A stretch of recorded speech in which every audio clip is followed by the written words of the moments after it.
Assalamualaikum warahmatullahi wabarakatuh. Apa kabarnya sahabatku dimanapun Anda berada? Ini ada salah satu cewek bertanya, Ustadz, saya lagi ta'aruf, ada dua laki-laki yang saya tertarik pada keduanya, Pak. Tapi saya bingung, Pak. Yang satu orangnya baik dan punya harta, artinya punya rumah sendiri, sudah punya motor sendiri, dan juga punya sawah, Pak. Tapi saya tidak cinta, Pak. Cuman dia suka dengan saya, tapi saya pun suka, Pak. Kata ibu saya sih itu masa depannya lebih baik, tapi ibu menyerahkan sepenuhnya kepada saya. Ada satu lagi, Pak, teman saya SMP tiba-tiba datang 8 hari yang lalu dan saya langsung jatuh cinta, Pak, karena memang itu mantan sekolah saya dulu. Tapi dia masih pengangguran, Pak. Kerjanya belum jelas, dia pun masih hidup bersama orang tuanya. Tapi saya cinta, Pak. Saya kok bingung, Pak, ya, mana yang harus saya pilih? Apakah yang punya harta atau yang saya cinta? Ini unik ya. Oke ya, adekku, ini dari Pemalang, Jawa Tengah. Gini, anak-anak perempuan sering terjebak, lebih penting mana antara cinta dengan harta. Jadi begini, antara cinta dengan harta ini ibarat dua sisi mata uang yang tidak bisa dipisahkan. Cinta penting, harta juga penting. Jadi kita nggak bisa membedakan mana cinta, mana harta. Saya ingin ibaratkan begini, antara cinta dengan harta ini. Durian harum, wangi, itu ibaratnya cinta. Tapi duriannya itu sendiri, itu adalah bendanya. Sehingga kalau digigit lezat, bendanya itu ada. Maka ketika antara harum dan wangi dan wujud duriannya ada, itu berarti bersatunya harta dengan cinta. Wangi saja duriannya tidak ada, enak nggak kira-kira? Tidak enak kan? Ada durian gitu ya, tapi tidak ada rasa. Nggak ada rasa harum, nggak ada rasa enak. Karena ada durian seperti itu kan, maka enak tidak? Tidak. Maka sebenarnya antara cinta dengan harta itu seibarat durian tadi, wangi, harum, enak rasanya, itu cinta. Itu ya, ada duriannya, ada wujudnya, itulah harta. Oke, dalam rumah tangga nanti, ini kepada cewek yang bertanya dari Pemalang ini, suamimu dan dirimu hidup saling cinta. Suamimu mencintaimu, dirimu pun mencintai dia. Tapi kalau tak memiliki harta sama sekali, khususnya kebutuhan pokok, cinta itu bisa luntur. Contoh, mau makan nggak ada uang, mau beli beras tidak ada, rumah masih ngontrak, bahkan rumah ikut orang tua, motor tidak ada. Kan yang kebutuhan pokok dalam rumah tangga itu ya, sembako untuk yang kita makan sehari-hari, kendaraan transportasi minimal motor, kemudian yang ketiga rumah. Rumah tuh usahakan rumah sendiri walaupun ngontrak, atau rumah sederhana, bukan ikut orang tua. Nah, sembako, motor, rumah itu ibaratnya duren tadi.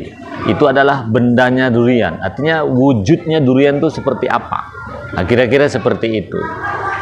Tapi punya rumah, punya motor, punya kendaraan, punya apapun, tapi tidak ada saling cinta,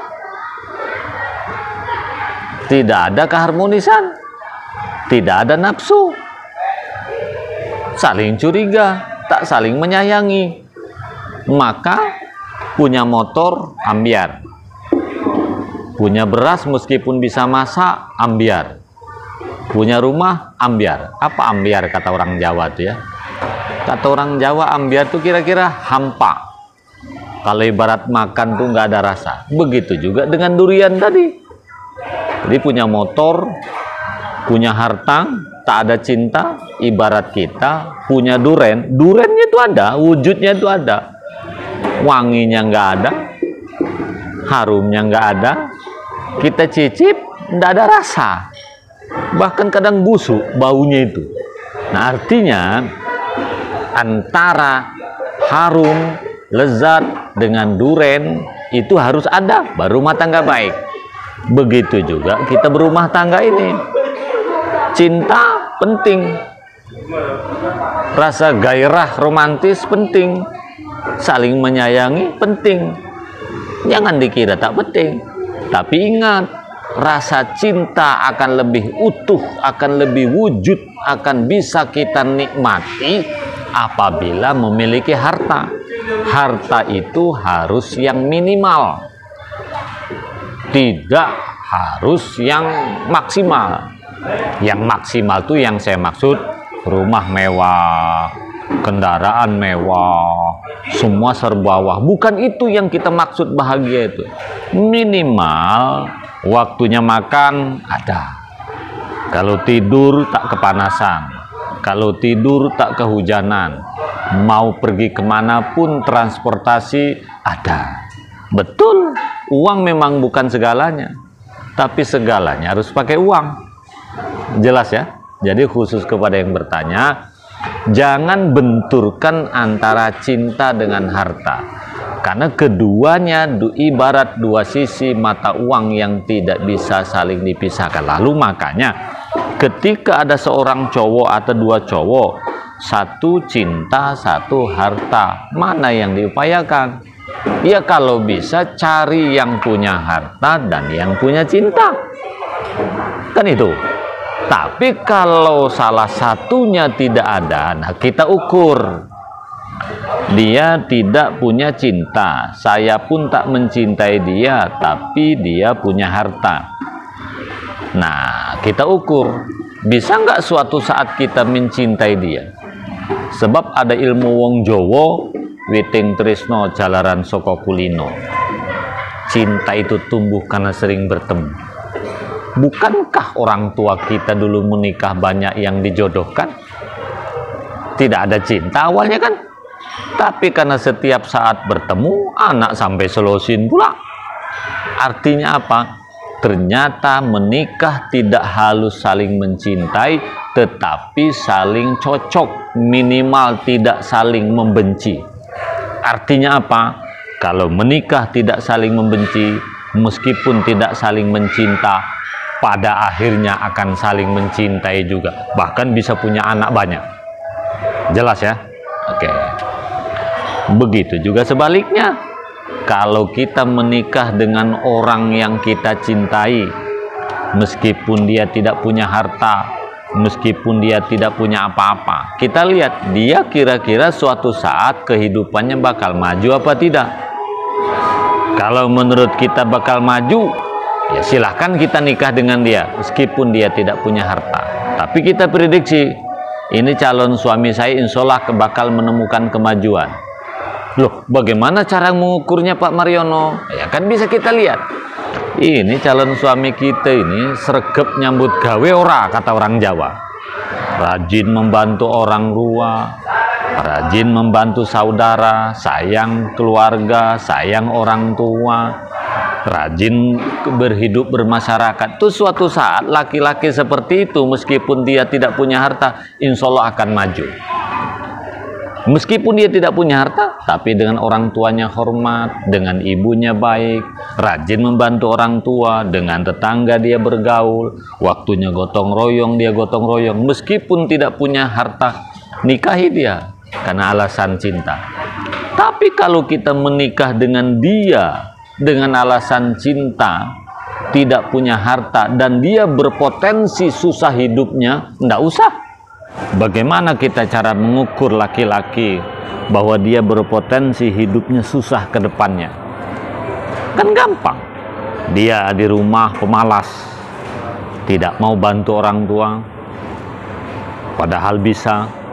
Dengan tetangga tidak baik, dia badannya sehat, punya kemampuan, tapi tidak tertarik untuk merubah kehidupan. Dengan ibunya melawan, tidak menghormati orang lain, tidak menghargai orang lain, hidupnya pemalas, tidur aja kerjanya. Nah, kalau laki-laki seperti ini sekedar bermodalkan cinta, ndak usah.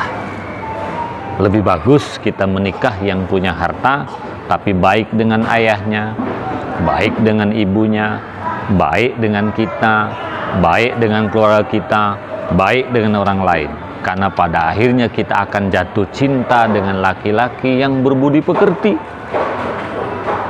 Jelas ya? Tapi juga untuk apa kita menikah dengan orang yang punya harta? Kalau dengan harta itu dia punya, sombong dengan ayahnya, sombong dengan ibunya, tak menghargai kita, tak menghargai keluarga kita, tak menghargai orang kiri kanannya, ndak usah.